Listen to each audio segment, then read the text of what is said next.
I first got into chess through the Metairie Chess Club at the time, which was run by Jules LeBon. And I was about 6 or 7 years old, so this would have been around the early 2000s. And back then, they used to play at McDonald's on Veterans Boulevard. And at the time, it was mostly a place for chess players to meet and play, but it was a lot of like older men playing, and I was one of the very few kids playing. So I would say, yeah, back then,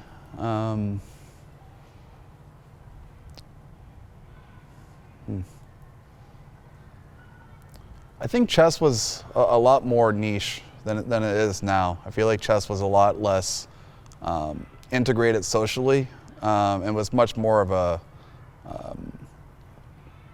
like everyone was welcome, but it had a very fraternity type of feeling to it, where everyone knew everyone within this small circle of people, and they would always meet each other, whether it was for those clubs that I would play in McDonald's or maybe some other events. But everyone was pretty tight knit at the time. It was a pretty small, like I said, almost fraternity-like group. And eventually I started to play in tournaments that were for kids too, but a lot of my experience starting out in chess in New Orleans was playing in the Metairie Chess Club that Jules LeBon ran at the time.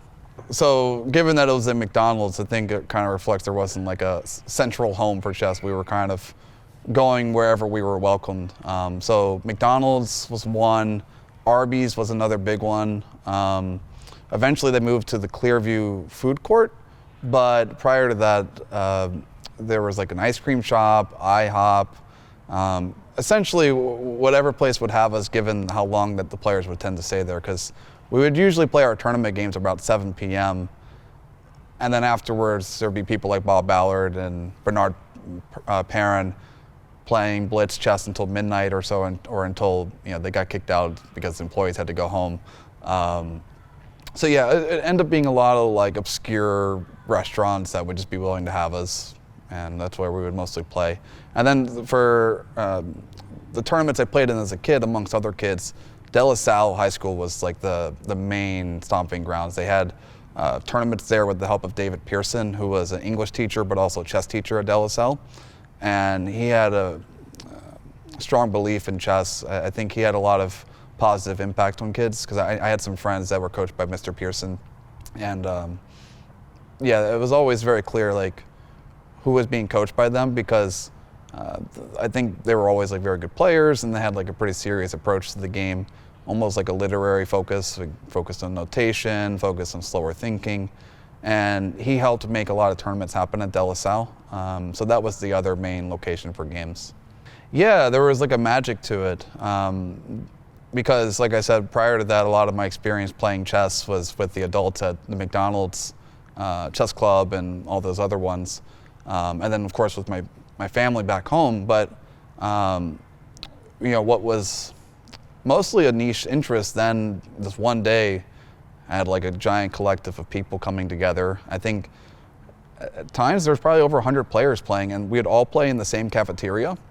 So it had this like really grand spectacle feeling to it. You'd have everyone playing at the cafeteria tables, and the parents were all in the same room on the outskirts of it. So I remember one time when I was a kid playing the last game of that round, and probably like 30 or 40 people were watching, because we're all in this like central hub, and so everyone's curious about what the last game is. And like I said, there was like a magic to it. I remember getting excited about it, and it did inspire me to eventually run tournaments myself. I think one, the magic of it, and then two, the absence of it was pretty stark after Katrina, because there was about a year and a half or so, I would say, where there weren't any tournaments after Katrina. My first one back was at De La Salle, but given the lack of opportunities prior to that, and just my aging and just the social situations with chess at the time, I kind of lost touch with it, and the magic that I was referring to kind of got lost. So a lot of my inspiration in doing the tournaments and hosting them for the kids is to bring that and have it be a constant force, so that those that do love the game have the opportunity to play it and even identify with it as like a chess player, like they might with other activities. So this was in 2020, so I must have been 26. Yeah, I was 26 years old, and I think the best comparison I can make is I felt like a marathon runner that just crossed the finish line, because prior to that I had come in second place 5 years in a row. The first 2 times were an accomplishment because I had overperformed a little bit. The last 3, not as much. And the last 3 also were very difficult to process, the last 3 second places, that is, because at that time my father was struggling with cancer, and he was the one that introduced me to chess, and I had a very close connection with him through chess. And so it was very important to me to win it. I mean, I remember as a kid, I saw the state championship trophy with all the names of the players, including my coach, Alfred Carlin, who was a personal hero of mine, still is.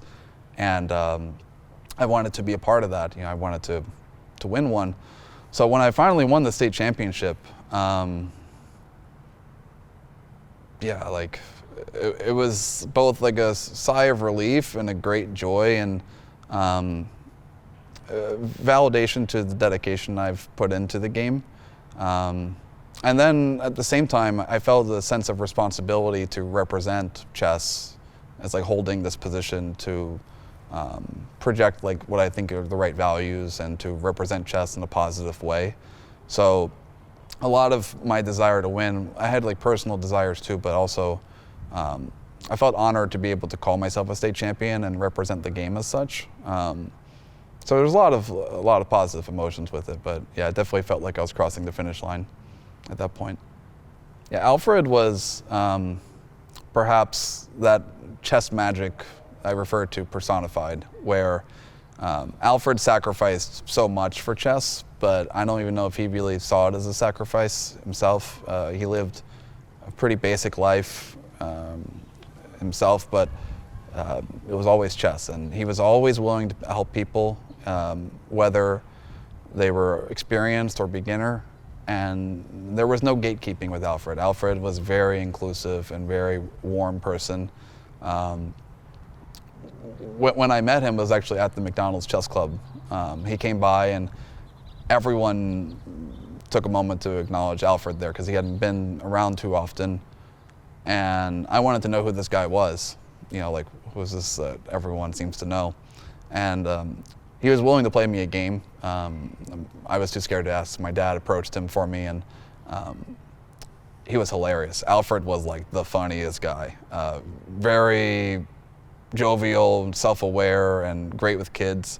So I feel like if you appreciate what's going on with chess right now between the Downriver Chess Club, with Crescent City Chess, Strategic Thoughts, anything that's happening in chess, in my view, it starts with Alfred Carlin's commitment to chess and the sacrifices that he made with it and the struggles he endured to make it possible, because he's responsible for so many people not only reaching a high level of chess play, but I think seeing the value of being a chess player and living the chess experience and inspiring a lot of people like myself. I wouldn't be a chess coach without Alfred Carlin. So I think he deserves a proper acknowledgement and recognition for that. And to me, I refer to him as the OG of New Orleans chess. There's been other great icons too, but I think, like I said, I wouldn't be a chess coach without Alfred. I think he's the chess coach for me.